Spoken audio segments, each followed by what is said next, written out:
Bonjour à toutes et à tous. Ce que je vous propose, voilà, 13h01, on va commencer cette petite présentation. Alors, dans un premier temps, je vais vous parler un petit peu du cadre de cette interaction, et puis ensuite, bien évidemment, on se présentera, et puis on va dérouler un petit peu ce programme qui aujourd'hui va aborder la notion de gestion de conflit. Alors, gestion de conflit, on vous expliquera ce que l'on met ADN Group, nous, derrière la terminologie conflit, et puis qu'est-ce que l'on propose, bien évidemment, pour adresser ce sujet qui est malheureusement et cruellement d'actualité dans plusieurs secteurs d'activité, quel que soit son niveau de poste, en interne ou en externe. Alors, dans un premier temps, je vais parler du programme, on va parler de conflit, on va parler de la partie formation, on parlera aussi de la partie accompagnement, donc deux choses distinctes. Et je vais commencer par me présenter, tout simplement. Et puis ensuite, je laisserai bien évidemment Alex, mon binôme, se présenter. Et puis après, on rentrera dans le vif du sujet. Alors, je m'appelle Cato Charlot, je suis le directeur des opérations d'ADN Group. Donc, je fais partie du CODIR d'ADN. J'exerce eh bien, au sein de cette agence depuis plus de 5 ans maintenant. Et avant cela, eh bien, j'étais policier dans des unités spécialisées dont vous avez probablement entendu parler, le GIPN, le RAID, le renseignement antiterroriste. Et de ce fait, j'ai déployé eh bien, beaucoup d'outils et beaucoup d'expériences. J'ai vécu beaucoup d'expériences autour, bien évidemment, des situations de crise et avec une passion pour l'optimisation du facteur humain. Voilà, et on va avoir l'occasion, bien sûr, de vous partager notre approche. Je vais laisser Alex se présenter. Donc bonjour à toutes et bonjour à tous. Alors, je vais pas être très original pour ma présentation puisque, pour ceux qui le savent, avec Ato, on a un petit peu le même cursus parce qu'on est des enfants de la police. Donc moi, je suis expert chez ADN depuis 3 ans et je m'occupe particulièrement de la gestion de conflits, la gestion de stress. Et en tant que policier, j'ai une carrière plus de 30 ans dans la police, avec entre autres 15 ans dans les groupes d'intervention de la police nationale. Voilà, donc Alex, au-delà d'être mon binôme, c'est également mon meilleur ami, raison pour laquelle ce niveau de confiance nous permet aujourd'hui d'accompagner, parfois même sur des gestions de crise ensemble avec l'équipe d'ADN. Alors ADN, évidemment, je ne vais pas vous redétailler un petit peu tout le périmètre d'ADN, mais ADN pour Agence des négociateurs, et, ce qui veut dire que le cœur de métier d'ADN, c'est de la formation en négociation complexe et des accompagnements aussi sur des négociations. Et eh bien, chez ADN, on a aussi la particularité d'avoir quelques experts dont on fait partie qui déploient eh bien, des modules sur le leadership, la crise, la gestion de conflits. Et donc, c'est aujourd'hui principalement, eh bien, on va étudier et voir ensemble et vous partager la partie gestion de conflits. Alors, en gestion de conflit, notre approche, eh bien, c'est celle de vous former, on va dire, dans un premier temps, à la compréhension des mécanismes du conflit, de vous former également à la stabilisation de certaines situations, de vous former à la désescalade du conflit, et puis également de vous accompagner sur des conflits, alors que ce soit bien évidemment des conflits en interne, des conflits en externe. On va le voir au travers de quelques exemples pour illustrer mon propos.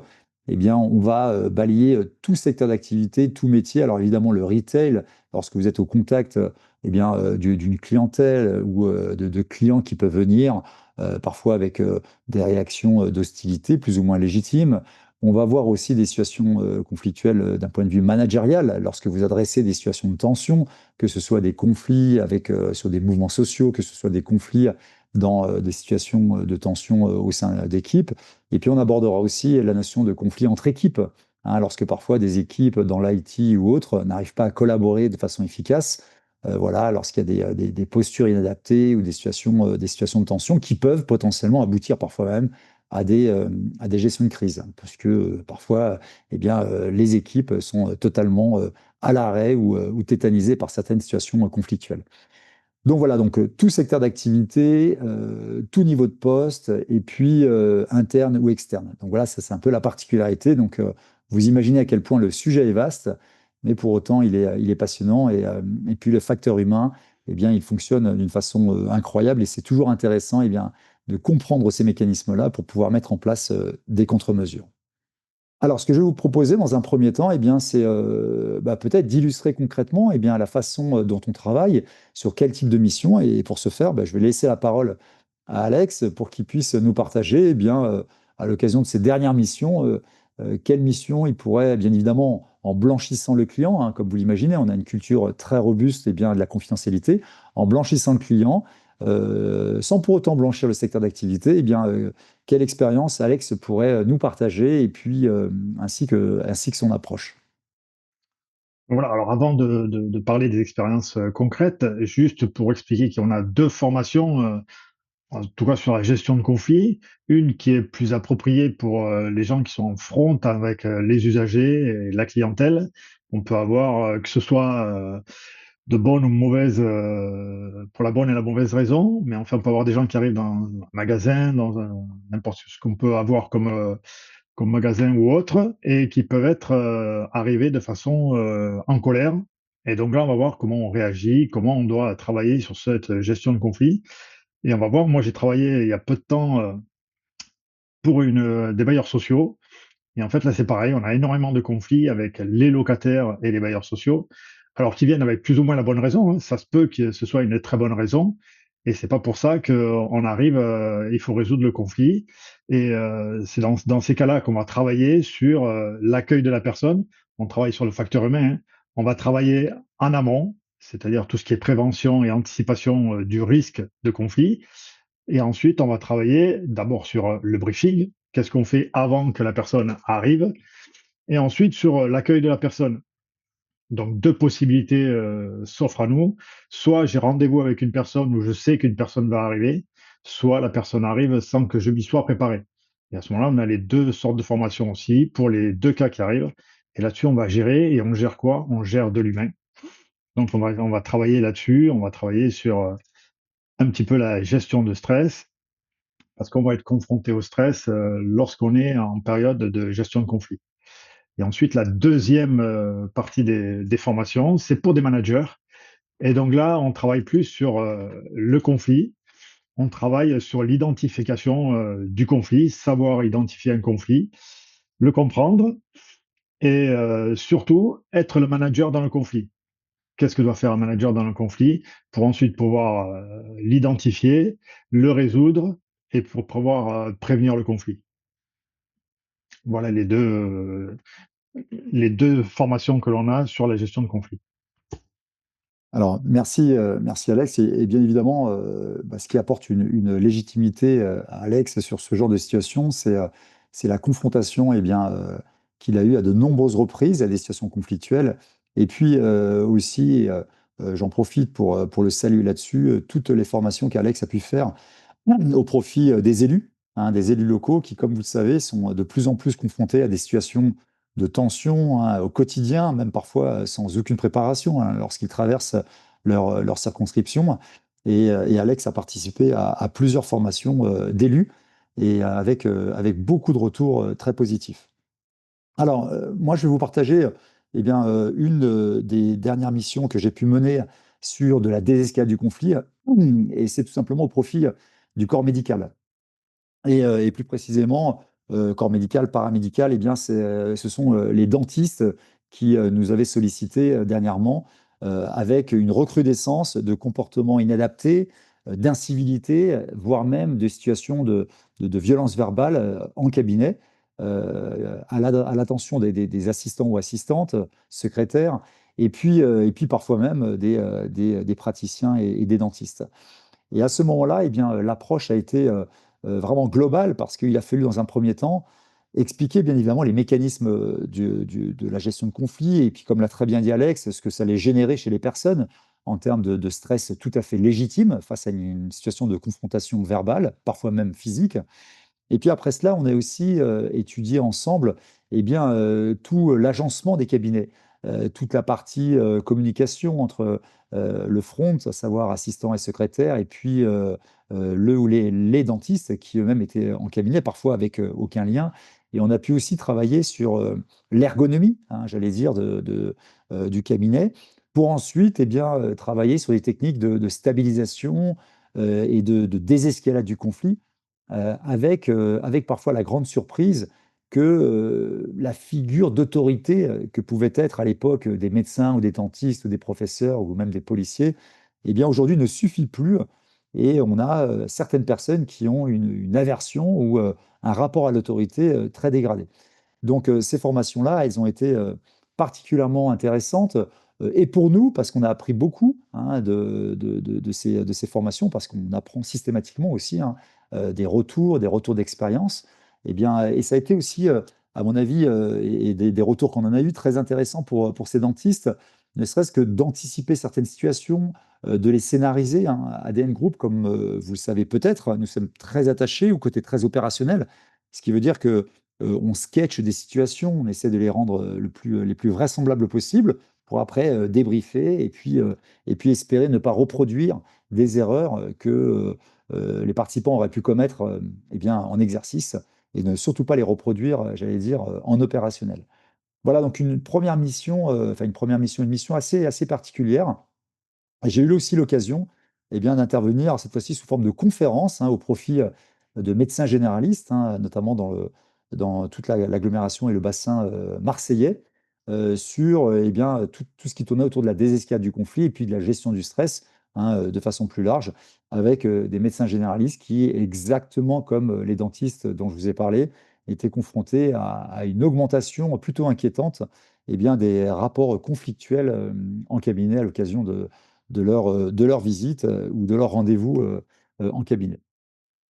Un deuxième exemple que je voulais vous partager, eh bien, cette fois-ci, on rejoint un petit peu eh bien, ce que vous a partagé Alex sur les tensions managériales, mais cette fois-ci, j'ai pu travailler sur des conflits entre équipes lorsque, eh bien, à l'occasion de la conduite d'un projet, hein, un projet notamment, j'ai fait une mission dans le secteur de l'industrie aéronautique avec, eh bien, avec des profils d'ingénieurs qui devaient collaborer avec des sales, qui devaient collaborer avec des chercheurs, le tout avec parfois une incompréhension des objectifs des uns et des autres, des contraintes des uns et des autres, et parfois même eh bien, un ADN, c'est le cas de le dire, totalement différent.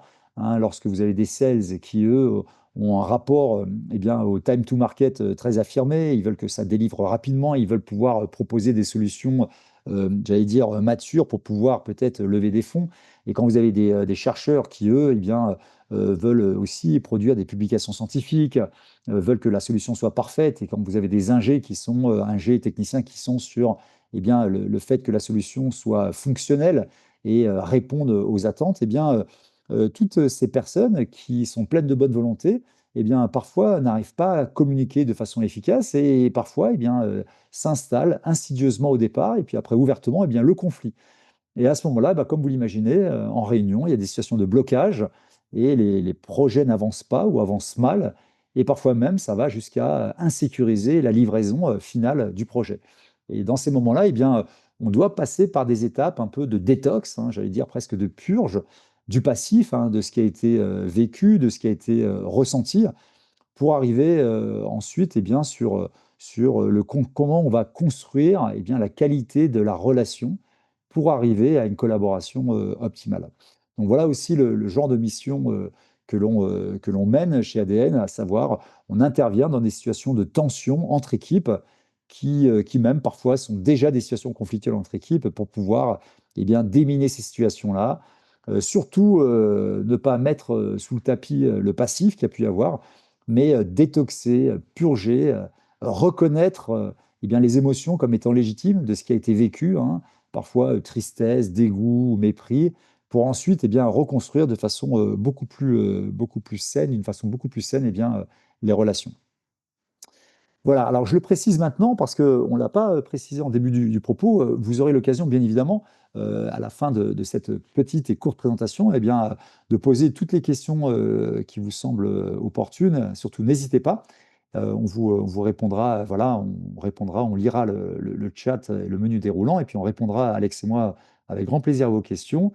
Et puis surtout, soyez rassurés sur le fait que vous allez recevoir de façon automatisée, dès lors que vous êtes inscrit sur cette présentation, sur ce live, vous allez recevoir de façon automatisée eh bien, tous les supports et toutes les présentations dont on a pu vous parler. Voilà, vous recevrez ça. Donc voilà, si certains d'entre vous ou certains d'entre vous, vous prenez des notes, rassurez-vous, vous aurez des supports qui seront envoyés de façon automatisée. Voilà. Est-ce qu'Alex, à ce stade, tu veux nous partager une expérience supplémentaire ou... Bah, une expérience supplémentaire, je peux, comme j'en ai, quand même pas mal en registre. J'ai fait il y a pas longtemps, une des dernières missions que j'ai fait, c'est sur du BTP et surtout, dans le BTP où ils vont intervenir dans des cités à risque, des cités à problème. Et donc là, je les accueille en amont, justement pour leur expliquer, justement, anticiper le conflit. Parce qu'automatiquement, dans une cité où il y a déjà, on peut, là, beaucoup de cités, des trafics de stupéfiants ou toutes sortes de trafics, eh ben, je les accueille en amont pour expliquer ce qui va se passer, comment ça va se passer, et surtout de ne pas en avoir peur, mais surtout de ne pas avoir peur et de pouvoir travailler avec ces personnes dans la cité sans aucun problème. On arrive à désamorcer le conflit lorsqu'il est pris en amont. La base, c'est quand même d'essayer, s'il commence à y avoir des tensions, d'arriver à diagnostiquer les tensions qu'il y a avec les gars de la cité et ensuite de pouvoir résoudre le conflit et de résoudre les tensions pour ne pas que ça s'étale en conflit. Et surtout, comme c'est arrivé malheureusement, ou une intervention que j'ai dû faire, ils avaient mis le feu à une zone, comment on appelle ça, une zone de vie dans une cité. Et donc là, après, on a travaillé après. Malheureusement, c'est mieux d'arriver en amont pour pouvoir anticiper et surtout prévenir tout ce qui peut arriver dans une cité. Voilà. Alors, comme l'a très bien précisé, Alex, on mesure pas, les effets bénéfiques de la préparation. Alors on peut facilement imaginer que plus vous êtes préparé, bien évidemment, plus vous avez de compétences, techniques, et bien, à aborder la notion de conflit. Mais surtout, il y a un sujet qui est assez surprenant et parfois même contre nature. On n'est jamais aussi bon dans la désescalade du conflit que lorsque finalement, on est capable d'y aller. Et là, je m'explique, parfois, involontairement, on peut mettre en place, eh bien, involontairement tout ce qui va nous amener au conflit par peur d'aller au conflit. Voilà, parce que ça va nous empêcher à certaines étapes intermédiaires, eh bien, de garder un certain niveau d'assertivité. Alors pour celles et ceux qui ont déjà participé à nos modules négociation, ça vous parle bien évidemment. Pour les autres, eh bien, c'est tout simplement votre capacité à défendre vos idées, mais tout en étant dans l'écoute et dans le respect des idées de l'autre. Donc c'est une compétence qui n'est pas si facile eh bien, à préserver. Et donc l'idée, c'est d'anticiper, entre guillemets, je dirais pas le pied, mais la situation conflictuelle et pour tout simplement, mettre en place après, eh bien, les outils de désescalade, tout en sachant, où potentiellement on peut aller. Et ça, psychologiquement, c'est un aspect qui est important et il n'y aurait rien de pire, et on vous le dit dès maintenant en conseil, en best practice, que d'occulter la partie conflictuelle en se disant: «Moi, je veux surtout pas, y aller, donc je veux surtout pas, imaginer ce qui pourrait arriver si on était en conflit. Je veux tout faire pour désamorcer». Bah, malheureusement, avec cette posture inadaptée, vous pourriez provoquer involontairement le conflit. Donc ça, c'est quelque chose qu'il faut prendre en compte. Et puis, dans le prolongement, il y a aussi un sujet, eh bien, à anticiper un petit peu le mandat qui serait le vôtre dans le conflit. Voilà, moi, il m'arrive assez régulièrement d'accompagner des dirigeants hein, en mode un petit peu coaching, mentoring.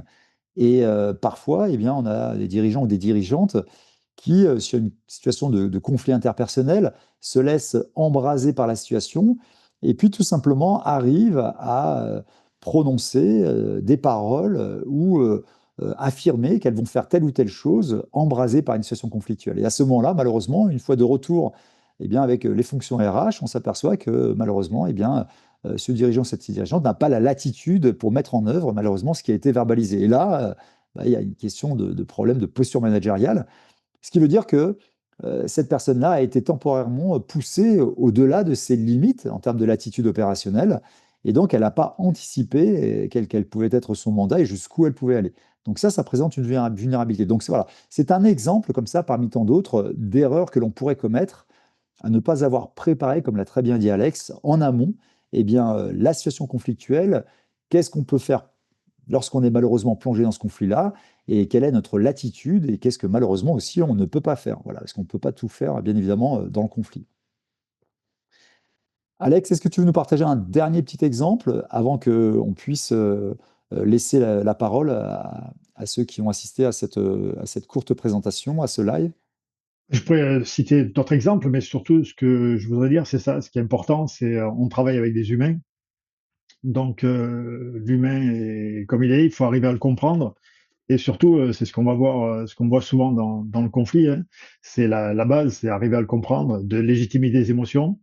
Parce que dans le conflit, c'est cela qu'on voit, hein, légitimer les émotions, que ce soit tort ou raison, il y a une raison légitime, en tout cas pour la personne, d'être dans cet état-là. Donc c'est surtout ça qu'on travaille. On travaille sur l'empathie, toutes les relations entre personnes, tout ce qui est émotionnel, l'intelligence émotionnelle, l'intelligence relationnelle. Et là-dessus, on travaille beaucoup là-dessus parce que c'est vraiment important sur la gestion de conflits. On gère de l'humain et on sait très bien que gérer de l'humain, c'est compliqué. Pour nous rapprocher tranquillement de la conclusion et éventuellement des réponses aux questions qui seraient les vôtres, encore une fois, nos formations, elles ont la particularité de toujours suivre précisément, essayer de s'adapter précisément à vos contraintes. Donc ces formations en intra-entreprise, bah, bien évidemment, elles vont être précédées d'un point de situation pour étudier les typologies de conflits, les personnes, le niveau hiérarchique, la récurrence. Et fort de ces informations, eh bien, on va après adapter précisément notre intervention de type formation auprès des entreprises qui vont être intéressées. Et puis après, comme on vous l'a dit, il y aura aussi bien évidemment la partie accompagnement. Et là, la partie accompagnement, eh bien, on vient au contact avec vous.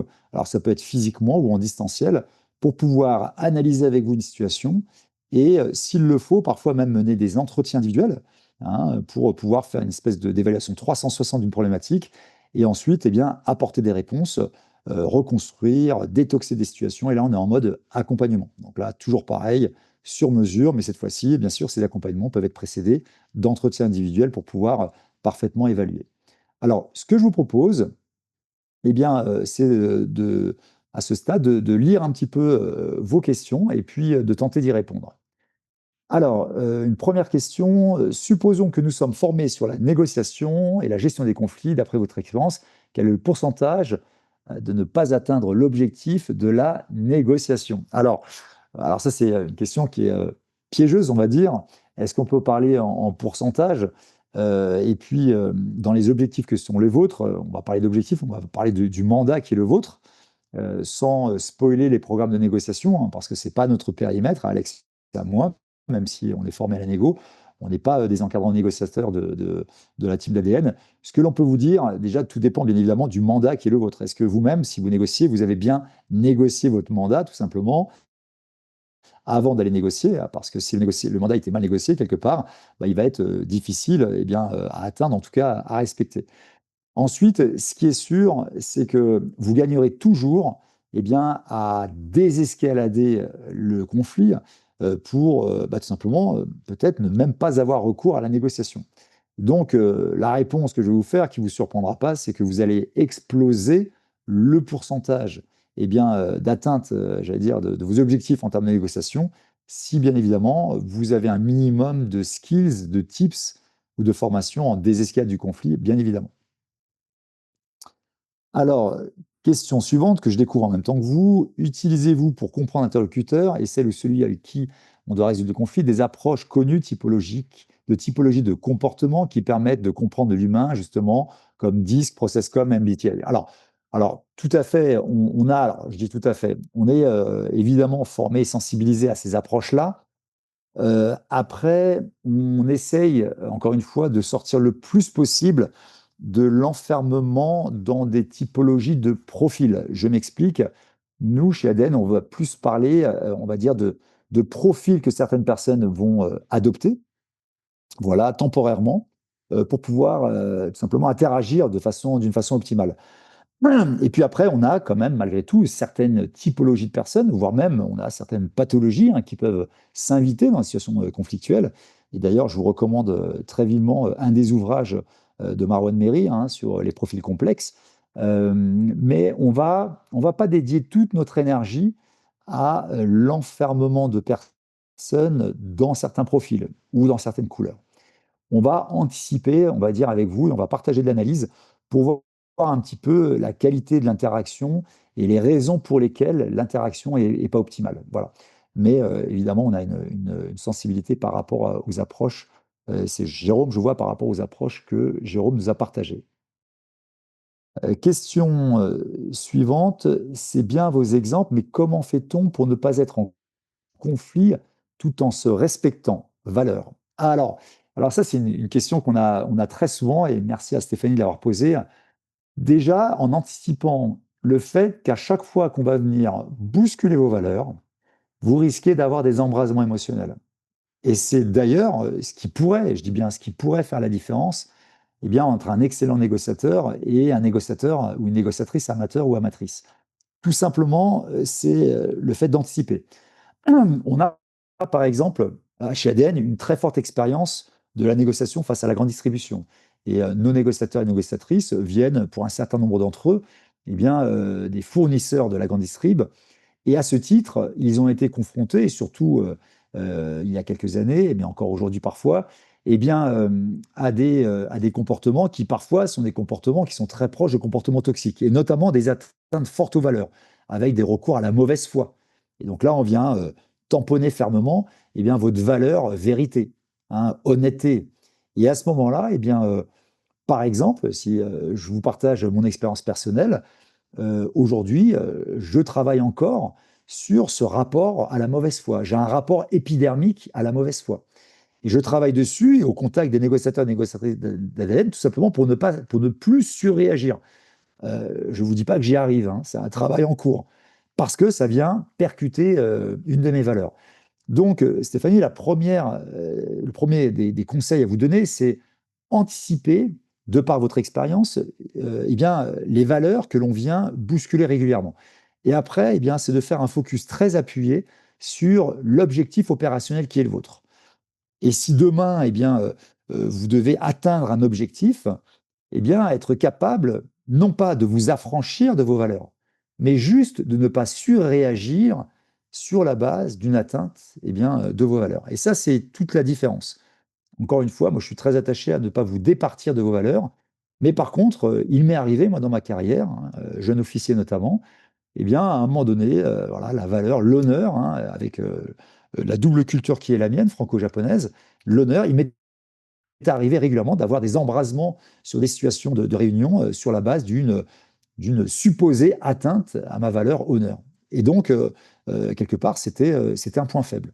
Donc, l'idée, c'est d'identifier les valeurs qui peuvent être télescopées à l'occasion d'une interaction ou d'un conflit, et de faire en sorte que ces atteintes aux valeurs eh bien, ne soient absolument pas, eh bien, j'allais dire, ne provoquent absolument pas un embrasement émotionnel de votre part. Sinon, vous deviendriez quelque part le maillon faible de votre organisation. Voilà, je vois, je suis d'accord, le rapport à la mauvaise foi. Pas de mauvaise Donc foi. ça, c'est un grand classique, hein, rassurez-vous, qu'on rencontre souvent. Mais si vous discutez avec des négociateurs et négociatrices ADN, pour le coup, ils ont un rapport à la mauvaise foi qui est tellement facile, hein, et ça glisse comme une goutte d'eau sur une toile cirée pour eux dans leurs négociations. Et j'ai pu l'observer à plusieurs reprises. Alors, voilà, je vais rebondir sur la dernière remarque. Par contre, nous avons tous des moments plus émotionnels, nous sommes des humains, et c'est ce qui est intéressant, c'est vrai, c'est vrai. Et évidemment que dans nos approches, on vous demande bien évidemment de continuer, hein, bien évidemment, à ressentir des émotions, hein. L'objectif, c'est absolument pas de vous transformer en cyborg, mais c'est d'être capable, lorsque vous en avez besoin, mais d'ailleurs, dans vos sphères pro comme dans vos sphères perso, d'être capable, un, d'être conscient de vous-même, d'être conscient de l'état dans lequel vous êtes, et deux, si possible, de réguler votre état émotionnel. Voilà. Écoutez, en tout cas, un grand merci pour vos questions, pour votre intérêt, un grand merci de vous être libéré. Merci beaucoup, Alex, de m'avoir une nouvelle fois, j'allais dire, secondé, mais en tout cas, d'avoir constitué un binôme avec moi pour faire cette présentation. On vous retrouvera avec grand plaisir, voilà, dans l'écosystème ADN. N'hésitez pas à aller voir sur le portail, pardon, d'ADN Group tout ce que l'on propose. Il y a plein de choses, voilà, des podcasts, des tutos, des conférences, une bibliothèque bien fournie. Et puis, comme je vous l'ai dit, mais je vous le rappelle, eh bien, vous allez recevoir en dématérialisé, de façon automatisée, tous les supports eh bien, de la thématique qu'on a pu développer. Voilà, un grand merci à vous et au Merci, plaisir de merci nous Cato, recroiser merci à en tous. formation. Merci beaucoup.